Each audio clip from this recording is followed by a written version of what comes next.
Hey everyone, welcome back to my YouTube channel. I hope you're having an amazing day wherever you are in the world, and thanks so much for joining me for another art video. So I have something different prepared for you guys today, and this is going to be my third ever sit down Q&A video that I share here on YouTube ever since I started back in 2017. Those of you who have been checking out my videos here on YouTube for any amount of time are probably already well aware that I don't do this kind of sit down, talk in front of a camera kind of video very much at all, at least not here on YouTube. I do over at my membership. But I really wanted to do another Q&A to celebrate me having reached the 13,000 subscriber milestone here on YouTube, which definitely means a lot to me.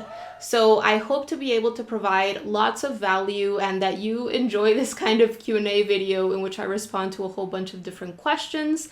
I will be leaving timestamps to the different questions down below in the description box of this video in case you would like to skip around them, maybe check out just what I respond in a few of them. And if you do enjoy this kind of video, please do let me know in the comment section below, and I'll make sure to make more time for them in the future. So if you're interested in getting to know me more, my insights, my thoughts, my advice, tips, how I would respond to a whole bunch of different questions, which by the way, today's list includes questions not only on me and my art history, but also tips for artists who are looking to go pro, tips on art supplies, social media for artists, and more. And of course, along the way, you'll get to know me more, my philosophies on art and life and other things, which is very important to me as well. I want you to know me and the person that is constantly creating all of these art tips and tutorial videos that I share every week. So I collected the questions for this video over on Instagram. So if you're interested in leaving me a question for a future Q&A,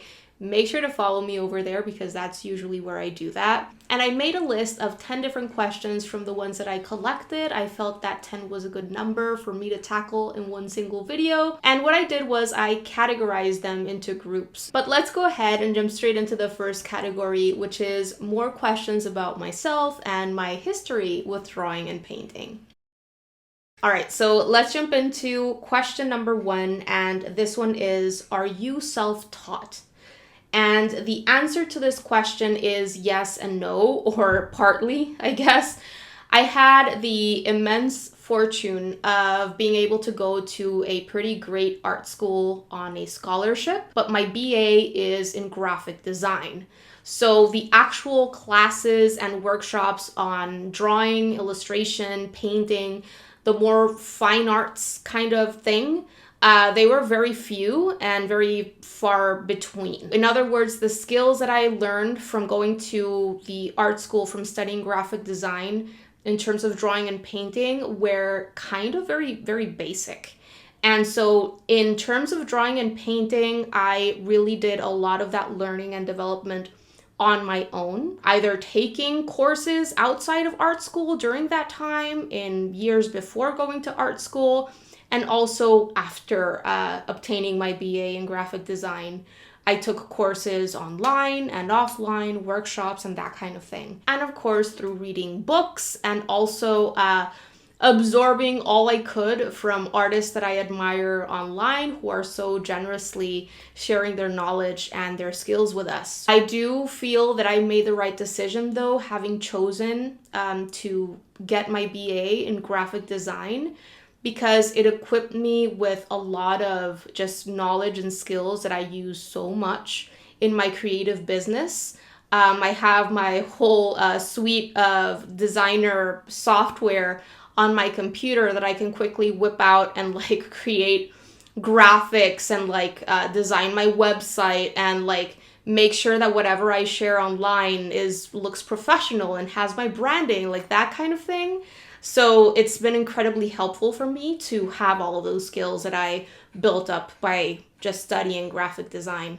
And finally, I'm also so grateful that in art school, I was able to learn about art fundamentals, because art fundamentals go for design and fine art. Elements and principles of art, composition, design. You're able to build up your eye for what looks good. And by knowing the fundamentals, you're able to more easily break successful compositions down and understand what makes them successful so that you can apply those things in your own work in your own way. I do remember taking one illustration course one semester, a couple of workshops on painting, which were oil painting, and I had cool courses like on photography. We actually had a dark room back then, silk screening, and I had these amazing courses.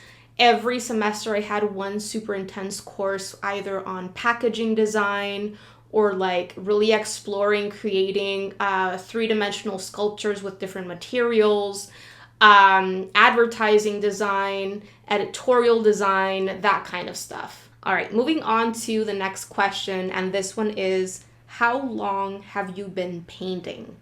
So this is a good question. I was very fortunate to go to an elementary school and a high school that did have a regular art class. One semester we had music, the other semester we had art. So if you consider those classes, then I would say that I have experienced painting since I was pretty young. However, again, they were super basic. I wasn't challenging myself in any way. I do remember learning about the color wheel. My very first serious, I guess you could say, class I took when I was, I think, 13. After developing a big passion for drawing, I was collecting Sailor Moon cards. I was a huge fan of Sailor Moon, and that's basically what got me started with drawing. I was trying to copy my favorite characters from those trading cards to just a regular printing paper via drawing. And that's the way that I started developing my drawing and my observational skills. Once I discovered that passion for drawing is when I started looking for actual more serious drawing courses that I could attend locally. And that first drawing course that I took, I remember, was a comic book figure drawing course, and then I continued taking drawing courses during the summers when I was off from school. In terms of me trying to develop my painting skills, that didn't really happen until I was in art school and started having the opportunity to go into these classes and workshops. Before going to art school and even during art school, I had very, very little money to invest into proper art supplies. So I developed my drawing and my painting skills later on via the most basic, cheapest supplies that I could get my hands on. I grew up with a single mom and remember seeing how stressed out she was because of financial things. And what was important for her was to get my brother and I a great education. And I didn't really want to stress her out by asking her for art supplies or anything like that. So you can develop your drawing and painting skills with very basic, limited supplies, even if they're relatively cheap. I'm a huge proponent for using what you have and not making your lack of art supplies or your lack of proper art supplies an excuse as to why you can't continue developing your skills. Because, you know, if you were trying to become Michael Jordan, you could invest a ton of money in getting those perfect basketball sneakers or whatever they are, and that's not going to make you Michael Jordan. What's going to make you become a great basketball player or artist is committing to your journey and the discipline and making your art a habit and practicing consistently over a long period of time. All right, so let's get into the next category of questions, and these have more to do with tips and advice on building your cold technical artistic skills. So this first question is simple things to do to keep your drawing skills sharp. What I would recommend to keep your drawing skills sharp is quite simply draw anything and everything. Things that might seem common or even boring to you that you have around you in real life, sketch them from direct observation. Take photos of those objects from different perspectives and angles and sketch them using those reference photos. And do this constantly.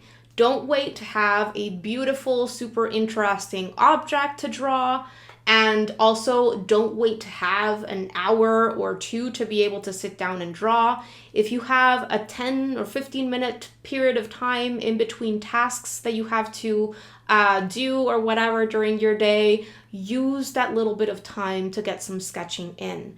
That is going to go a very long way. And if you're a super busy person with a job, with kids, maybe you go to school, whatever the case may be, and you have very little time, and you have lots of those days in which you have little to no energy at the end of the day, or you're unable to focus on actually drawing an object or something, what you can do to continue developing your hand-eye coordination, your ability to use that pencil or whatever drawing tool it is that you use, a pen or whatever the case may be. Fill up sketchbook pages or even newsprint paper pages with different kinds of lines and shapes, making sure that you're holding your pencil effectively for drawing, moving your entire arm. This is so important, especially in the beginning when you're developing those skills, because if you don't learn them well and you stop creating art for say 3 to 4 months, it's very likely that those movements, that hand-eye coordination, those fine motor skills, that observation, the ability of taking in something through your eyes and then digesting it in your brain and communicating that visual information down on paper, it hasn't become strong enough, it hasn't solidified or become natural to you yet. And until it becomes a natural thing, if you go for 2-3 months without practicing that at all, not even like simple lines and shapes, it's very likely that you're going to have to start from the beginning again. However, once you know how to ride a bike well, you can spend a month or 2 without riding a bike, and you're probably going to be able to get back to it pretty quickly because you spent a good amount of time practicing riding a bike. All right, moving on to the next question in this category, and this one is, how many hours minimum are needed to build your skills? I have lots of people joining my online communities who are very busy, who have full-time jobs, who have kids, who go to school, all of these things that take up lots of their time. However, by working smart, stemming from the fundamentals, by making time to evaluate their work, to get feedback, and to move forward strategically based on their own strengths and weaknesses, they're able to make much faster progress, even if they have a short period of time to work on their art in. Every couple of days. I really believe that if you move forward in a smart way by covering the fundamentals and really making sure that you are having a goal and working towards that goal strategically, instead of creating art because you found that piece inspiring and you just want to copy it, and then the next day you do something else, and the next day you do something else, and you're kind of scattered. By moving forward strategically and with focus, you're going to be able to move forward way faster, even if you are super busy and have just a short period of time. After graduating from art school, I went years without drawing or painting. During all that time that I was working regular full-time jobs, I was overworked, I was stressed, I was super tired. But during those last couple of years of me working at that regular job, once I was ready to start making my art a priority again, because I wanted to eventually take it to a professional level and start my own creative business, what I did, even though I was super busy, was I worked on smaller pieces consistently. Instead of waiting for my vacation to come or for a proper break and the perfect day to finally be able to sit in front of my easel, what I did was I took my sketchbook to work and worked in the 10 to 15 minutes that I had in between my classes or during lunch breaks or whatever the case may be. By working on smaller pieces in increments of 20 to 30 minutes, an hour tops, several days a week, but staying consistent over a long period of time, I was able to develop my skills. And yes, of course, someone who works smart and also has a lot of hours to devote to her or his art practice is going to be able to move forward way faster than someone who doesn't have that amount of time. But we have to trust that we are exactly where we need to be. And what matters is that we prioritize our art now and we start moving forward, even if it's with baby steps. So all of this is a very long-winded answer, just to say that we're all different. We are going through different life situations. We have different things to take care of.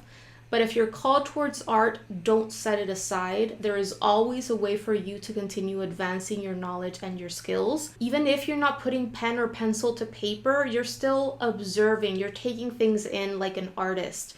You are thinking of future pieces that you want to work on. You can listen to podcasts created by artists or watch YouTube videos and continue developing your knowledge of art and all these things pertaining to the artistic life while you're taking care of other tasks. And as long as you have 30 minutes to an hour a few times a week, 3 or 4 times a week, to put pencil or paintbrush to paper or canvas, you'll be advancing your skills. Just continue doing it over time. Let's move on to the next category of questions. And in this one, we have questions that are more related to taking art to the professional level or art career advice.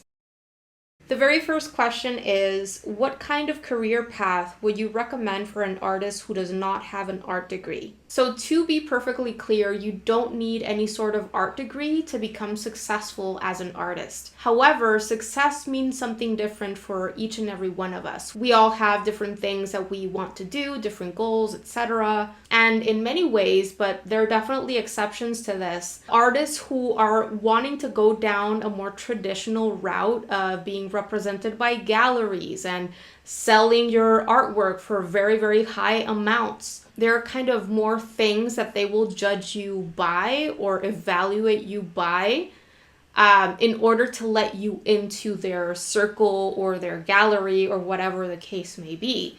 And this is not all galleries, definitely not. The galleries that I have personally shown my work at have been smaller and more independent. They have their own rules and they are more open to many different kinds of artists at different levels in their journeys. I definitely know very successful artists who started selling their work for pretty expensive amounts through galleries that didn't even go to art school and have a background in engineering or something completely different. That can happen as well. It depends on the gallery. However, in many cases, it's because they have some sort of contact, they got super lucky and were in the right place at the right time, or they have built a very large audience on their own. So it totally depends. If you want to sell at galleries, many times they will want to look at your background, different places of the world that you've traveled to in order to develop your art skills under whoever, how many art competitions you've participated in, and how many awards you have won. Like, all of those things are super valuable to incorporate into your portfolio if you're wanting to go down that route,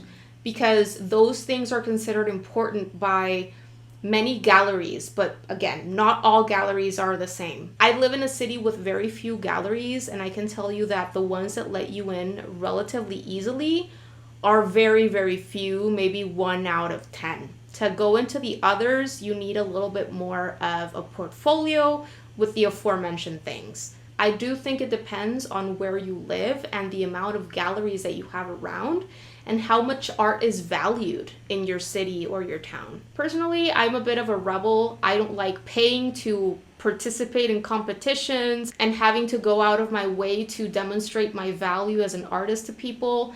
And so this traditional route isn't my cup of tea. On the other hand, you have artists who are going down newer paths, I guess you could say, like the ones who are building their own businesses online or are selling commissions via the online space, or who make the majority of their income by participating in local art events, setting up their booths and whatnot. There are also artists who actually make a very, very good living traveling around the country and participating in bigger events. Whether you want to sell your art, whether you want to do teaching, whether you want to do both, whether you want to go online and do it online, whether you want to do it locally, whether you want to do both. There's so many different things that you can do to make an income as an artist nowadays. Some artists make an entire living doing things on a local level and having very little online presence, while other artists make their entire income via the online space and do very little local, and other people do a mixture of both. And honestly, in all of these different situations that I was just mentioning, if you're not going down the traditional gallery representation route, No one is going to ask for your art degree because you're essentially building up your own art business. It's very unlikely that someone will ever ask you for an art degree as an artist that has her or his own business. The way that people come to you is through the work that you're putting out there. And also, aside from your work, from you also putting yourself out there constantly as a human and being open to connecting with other people. So to sum up my answer to this question, you don't need an art degree to become successful. As someone who went to art school and as a self-taught artist, you're always going to have to continue pushing yourself and challenging yourself to increase your knowledge and your skills with art. And it is, of course, going to be a matter of you continuing to put yourself out there and exploring different ways of making an income from your work. What I can tell you for myself is that the first few years, I was doing lots of commissions. I was going to local art events and setting up in little booths and stuff like that. And honestly, that just wasn't for me. I wasn't enjoying that. So the commissions that I do nowadays are very few and far between, and I kind of like it that way. I can be a little bit more picky. And also, I do participate in local art events, but they are very few and far between. But I had to go through that process of experiencing that because some people enjoy that. Moving on to the next question, and this one is, what is the difference between an illustrator and an artist who's doing art commissions? All right, so illustration usually has more of a practical purpose to earn someone money. Usually, illustration work is done, for example, to illustrate a magazine spread, to illustrate a book or a book cover, to add illustrations into board games or packaging design, to add into advertising campaigns, all sorts of things like that that have a specific purpose to sell a product, to sell a service. Okay, so you're usually going by a project brief that either a company gave to you or that an advertising agency gave to you so that you can follow that brief to create an illustration or a group of illustrations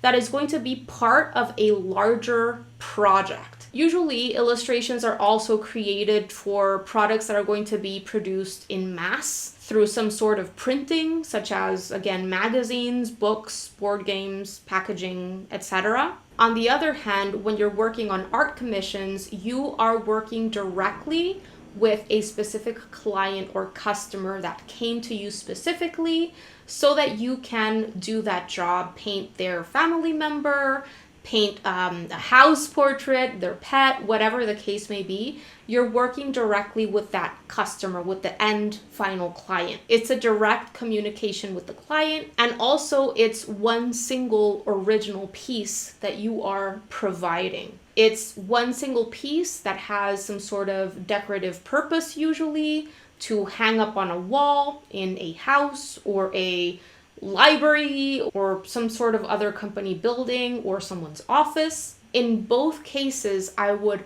highly recommend, after going through years of experience creating commissions and also working on more design illustration projects, I would highly recommend looking into client agreements or contracts, making sure that you're always providing some sort of document that is going to explain your process, how long you take with each part of the process, how much your hour of time costs, if that is something that you go by, how much your supplies cost, important notes that you have to make sure that they know about, a timeline even that includes the days where you need action on their part, otherwise you can't move forward.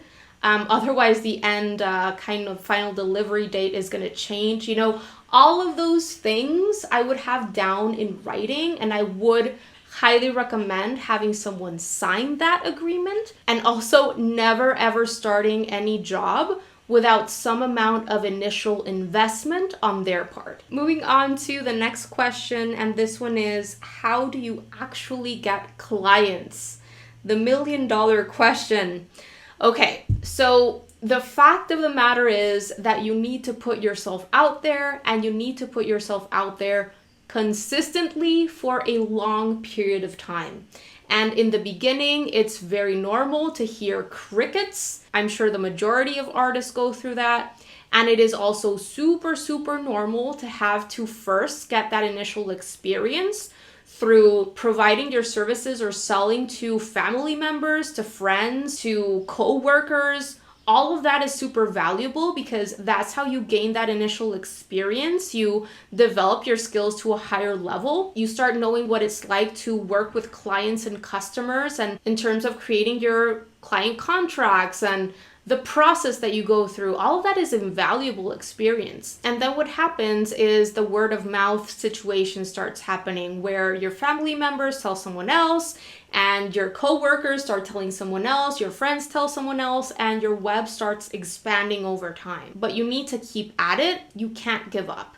And you always have to constantly be looking for new and better ways of putting yourself and your work out there. And something that is huge as well, which is fine if this takes time because a lot of us don't know who we want as a customer in the beginning. We have to just start doing the thing and the clarity comes through action. But there has to come a point, if you want to be truly successful, that you know exactly what it is that you provide to others, the value that you're providing to people through your work, and you know who you want your end customer to be. Like, you have that person in mind as you're creating that work. When you do know who that end customer is, then it's a lot easier to put yourself in front of those people. For example, if you're into pet portraits, well, now you know that you can participate in local dog events, animal competitions, and you can join Facebook groups of animal lovers or pet owners. And it's a lot easier for those people to be interested in your work. And you can make sure that in your website or your different social media channels, you make it super clear what you do, what you offer, and how people can find you. A lot of people are not putting themselves out there and not providing this information as clearly. And no one is going to know if you don't deliberately tell them what you do and what you offer and how they can contact you. Also consider that every single platform that you start developing online, whether it's a Facebook page, a website, an Instagram account, a YouTube account, as an artist, all of those serve as a type of portfolio. And it's a lot more likely that they're going to come to you and ask for your help or services when it's very clear what you specialize in. And take it slow. Start gaining that experience and that confidence slowly and start putting yourself out there in bigger and bolder ways, little by little. Okay, and the final question in this professional section is, how do you manage to make stationery designs with your art? So for this, I would recommend getting really good at either taking great quality photographs of your artwork or getting a great scanner or finding a local print shop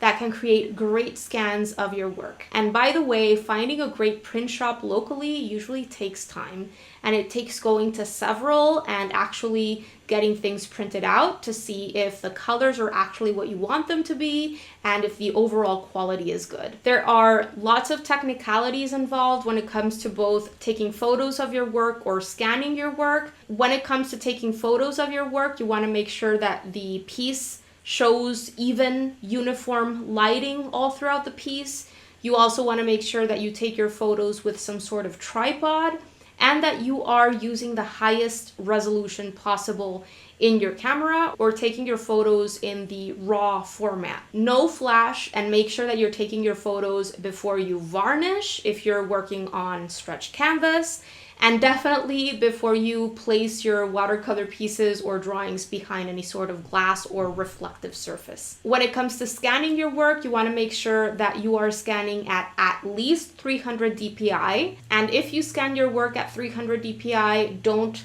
enlarge or stretch your piece more than that actual original size that shows up in your computer. Another thing is, it's very, very helpful to familiarize yourself with design software that will allow you to easily color correct or edit or clean up your artwork and import them into whatever stationery piece it is that you are trying to design. There are scanners out there that professional artists use, which do a great job.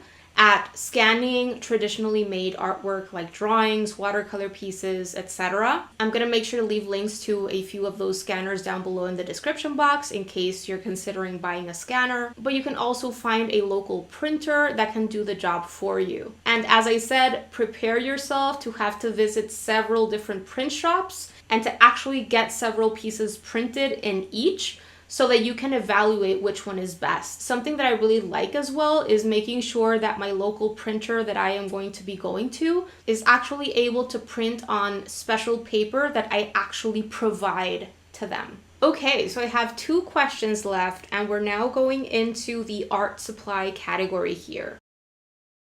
So this question is, how can I handle my numerous brands of watercolor tubes?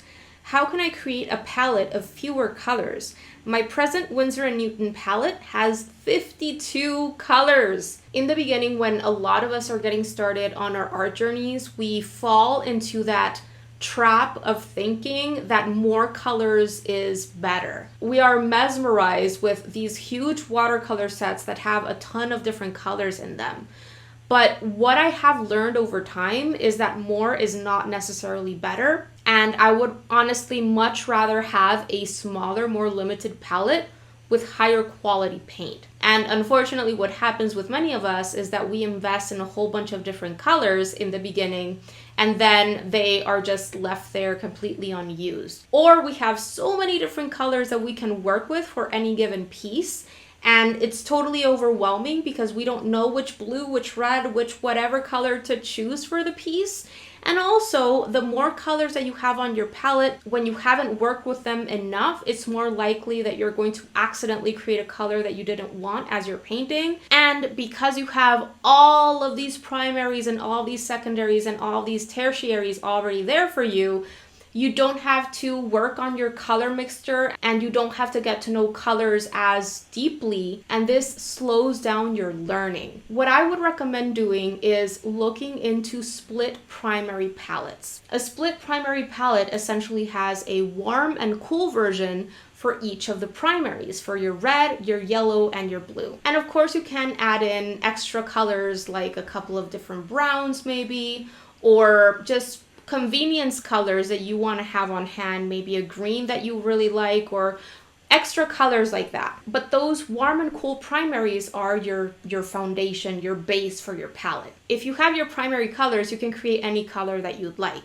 And if you have a warm and a cool version for each, you have more than enough for any kind of piece. I have an entire workshop on the split primary color wheel over on Patreon that's available for the $15 tier and upwards if you'd like to check it out. I would recommend picking your warm and cool for each primary, maybe 2 to 4 extra neutrals or convenience colors that you would like to have on hand. Create your color wheel and your different swatches so that you could really get to know what those different colors would look like when combined, and then use that palette, which should have around 10 colors at most, to create several different paintings. Like, give that palette a chance, and then if you notice that you actually don't like one of the colors very much, then you can go ahead and switch it for another color. But it's very important that you give those colors a chance. And then in between those larger pieces that you work on using that split primary palette, you can certainly make use of other different colors, different paint tubes that you have on hand for more explorational type pieces, for little color studies, for drills. Moving on to the very last question, and this one is in a category of its own. It's actually pertaining to social media tips for artists. And the question is how to attract more likes to my Instagram posts. I used to get 50 to 60, but recently it's dwindled to no more than 9. All right, so I am not a social media specialist. I don't like spending a lot of time on social media, to be honest. And my following on different social media platforms is honestly pretty low. Creating content, which is what we do when we're posting on Instagram, or when we're creating a YouTube video, or when we're writing a blog post, it takes a lot of time to actually do it correctly to be able to share quality content. And as a creative solopreneur doing this for a living, I need to make sure that the time that I spend creating this content is spent in a smart way. And for me, the smartest way to do that is via YouTube, is via creating blog posts, and not really just sharing random posts on Instagram. And when I do share posts on Instagram, which is maybe a couple times a week, it is to share something that I created on YouTube or a blog post, or I actually spend time writing a caption that is helpful, sharing tips, encouragement, inspiration, stuff like that, right? But the reason why I would encourage artists out there who are trying to do this professionally and for a living to go on YouTube or write blog posts or do things like that is because YouTube is a search engine, and every minute that you devote to creating a video, that is an investment, because all of those videos that you start adding into your library, they will not only live there until YouTube implodes, but the more videos that you keep adding to it, the easier it's going to be for people to find you. So it's a smart investment in your time. People are still finding videos of mine that I created 2 years ago. And the watch time is still at least providing a small amount of income so that I can continue buying art supplies and things like that. Instagram is not a search engine. People go on Instagram to just scroll.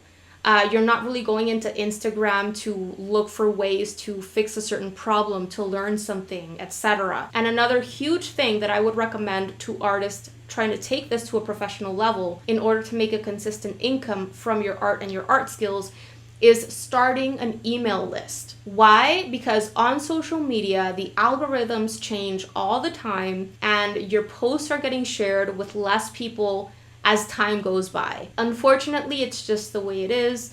Personally, I started on Instagram way late, and the golden time to be able to build up your audience fast on Instagram had passed long ago before I started. So for me, I continue focusing on creating quality content for YouTube, for blog posts, and I continue creating those relationships via my email list, because I know that if I send out an email to my list, it's a lot more likely that they're gonna actually see what I share. Not to mention, if Instagram implodes, if Facebook implodes, if YouTube implodes, I'm still gonna have my email list of people who opted in and told me that they want to receive my emails and hear from me. However, I reached out to this person who asked this question, and she let me know that she is really not interested in taking it to a professional level or actually creating an income via her work.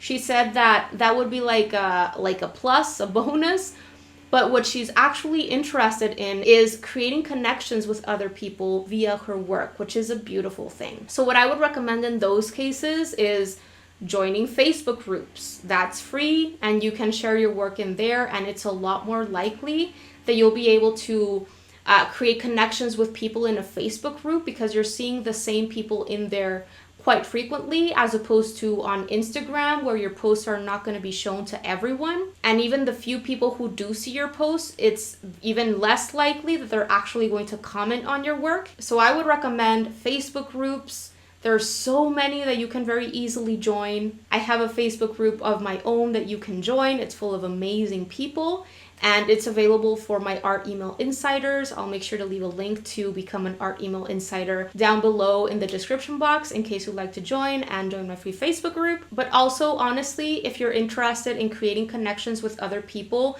you can also do it on a local level. Are there any art clubs that you can join? Any workshops that you can join? Are there art events where maybe you'd be interested in participating in the future? For example, before I started participating in local art events, the ones where you actually set up your booth and whatnot, I used to visit them, connect with the artists who are sharing their work, understand more about the situation, and I created those connections, and at the same time I started building up my confidence to be able to eventually participate myself. Social media is honestly getting harder and harder, and I'm sure new social media platforms will pop up in the future.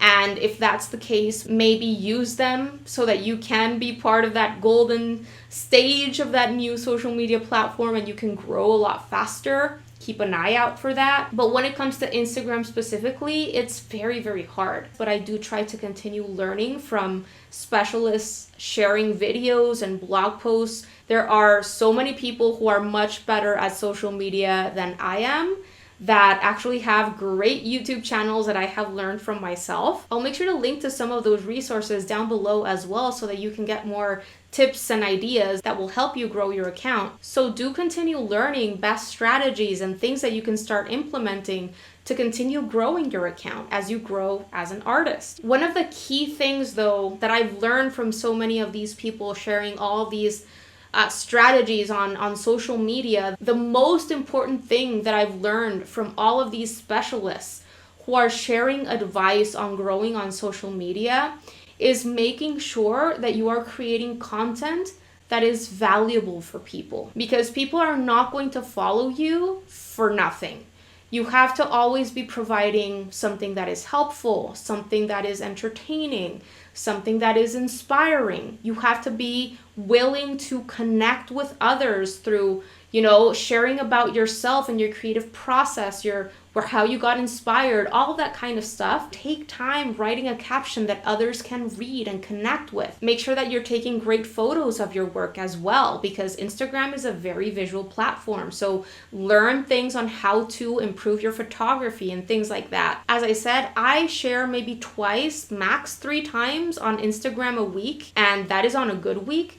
But I always make sure that I have my audience in mind and that I'm providing something of value to them. And one other thing that is key that these social media specialists always share that I have found incredibly helpful myself in growing my account is not only just posting and expecting people to come to you. It's important that you reach out to others. Social media is about connecting and creating relationships. If you want someone to give you likes, you have to give them likes. You have to also comment on their posts. Send them DMs, admire their work. You have to reach out to people if you want them to reach out to you. It's always a give and take with social media. All right, you guys, that is going to do it for today's Q&A video. I hope that this was helpful. Thank you so much to everyone who sent me their questions, and thank you so much for watching. I wish you tons of progress and enjoyment moving forward in your journey, and see you soon for another video. Have a beautiful rest of your day, and see you soon. Bye.